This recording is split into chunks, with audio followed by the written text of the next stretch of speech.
Yo, what is up guys? It's the Goblin and welcome back to another Call of Duty Black Ops 4 video. And in this video, we're going to be talking about the ICR because I made a video earlier today, a couple hours ago, talking about the Vapor. And basically what I wanted to do is go back after I made my top 5 guns in this game and test out some of the guns that previously were at those top spots, but because of the nerfs or whatever were brought down, and figure out where they stand at this point in this game. So I did that with the Vapor, and I'm also going to talk about the ICR in this game because it's at a very interesting point, because I really think the way they programmed this weapon was for it to be overpowered, but because of a lot of the nerfs, it leaves this gun in kind of an awkward position where only certain people want to touch this gun or even play with it. So we're going to talk about all that in today's video. Now, you guys have been absolutely killing the likes. I mean, it only took like 2 or 3 hours for my last video to hit 1,000 likes, which was absolutely incredible. So if you guys can smash 1,000 likes in this video again, I will upload another video later tonight. That would be absolutely amazing.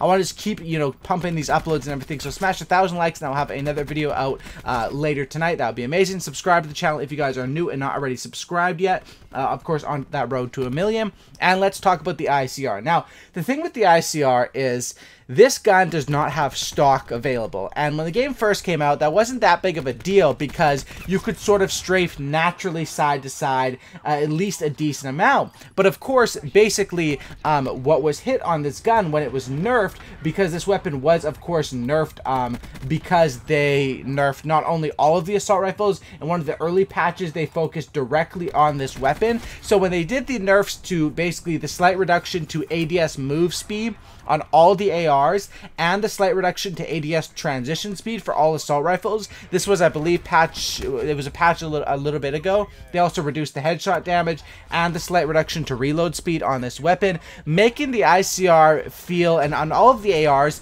feel very, very slow moving side to side unless you have stock on them. Now, in my personal opinion, I feel like this gun is very, very slow now, and so are many guns in this game, especially ARs and stuff, when you don't have stock to help you strafe side to side. So I believe with the ICR, when they made this game, they knew this gun was going to be super duper overpowered because of the attachments. And if you guys don't know how attachments work in this game, they're different on every single gun, right? So on guns like the Maddox, on the KN, on the Vapor, you have all sorts of stuff available. You got suppressors, you got fast mags, you got hybrid mags and stuff like that. On the ICR, I'm going to read out for you guys right now the full list of all the attachments you can put on.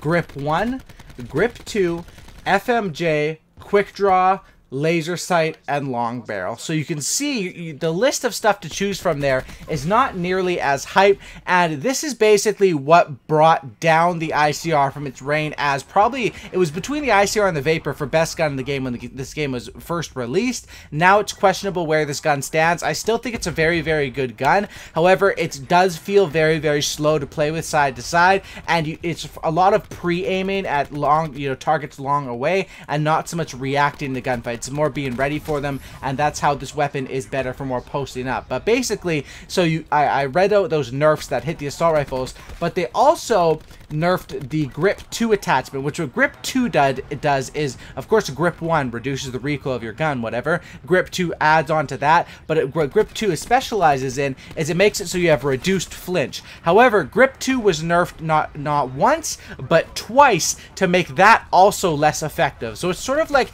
everything around this weapon was brought to be less effective, while they also were, you know, buffing the KN, buffing the Rampart, buffing the Maddox Echo Fire, even though they did, you know, add a nerf to that. But you guys basically see they're trying to bring this weapon down. But my problem with that is because of how they programmed this when the game first came out, basically they knew this weapon was going to be a no recoil. What this gun is good for is it has no recoil, it's a laser beam, and it has super, super strong hip fire as well. And they knew that that's how good it was going to be, so they didn't give that many options as far as attachments. But now it leaves it in an awkward space. Once again, the only attachments available for this thing are the grips, FMJ, quick draw, laser sight, and long barrel. So you really don't have too many options when it comes down to what you're gonna rock with this. A lot of the stuff you would want, especially after they made the reload time slower, you would want, you know, a fast mags, a hybrid mags, an extended mags, something like that on this gun. A stock would be nice on this thing.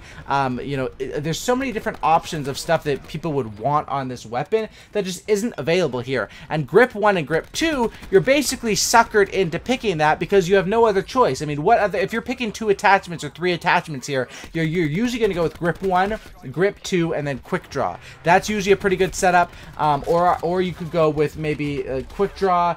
Long barrel isn't really needed because this gun already has amazing range because that's what it's good at, and it's a laser beam. So yeah, you're pretty much picking grip 1 and grip 2 every single class setup, and those just aren't nearly as effective because they still work good. You still don't have much flinch with this weapon. However, on a gun like the Titan, or actually, matter of fact, all of the LMGs, the way this game is programmed is where the LMGs basically have little to no flinch when aimed down sights and in gunfights built in. So if flinch is your issue, while you could take the ICR grip 1 and grip 2, or the GKS, which I call the mini ICR grip 1 or grip 2, you can just slap on a Titan oppressor and make their screen shake even more while making yours shake even less. So the grip 1 and grip 2 doesn't really give me the appeal to this weapon. So I've done a lot of rambling about what this weapon is and talking about it because I'm really passionate and I am a fan of the ICR. Where is this? What's up with this weapon as of right now in this current meta? When would I pick it? So the weaknesses around this weapon is it's super duper slow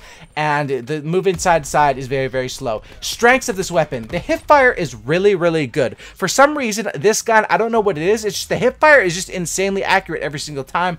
Also, this gun, whether you run grip 1 or grip 2 or you don't run them, it has pretty much no recoil. And that's another thing. You're kind of wasting grip 1 and grip 2. Basically, all you're getting out of that is the fact that you're not going to flinch as much because the grip aspect would be great on a weapon that actually had recoil, but this one doesn't. So basically what you're getting for this weapon is a slower, less mobile gun that's going to be very, very reliable, very good at close range hip firing, and very good at long range in those long extended gunfights where basically, you know, you don't have to be moving around. It's more pre-aiming different areas. That's what this weapon is still good at. So if you like to play without stock, I still think the ICR could be in your top 5 weapons. Honestly, it's still a really, really good gun, and the hip fire on this thing is something that they didn't really touch that too much, and something that really does help with this weapon. However, if you're someone like me that likes to be a little more mobile and rushing, this weapon is definitely not for rushing, and that's something that I find with,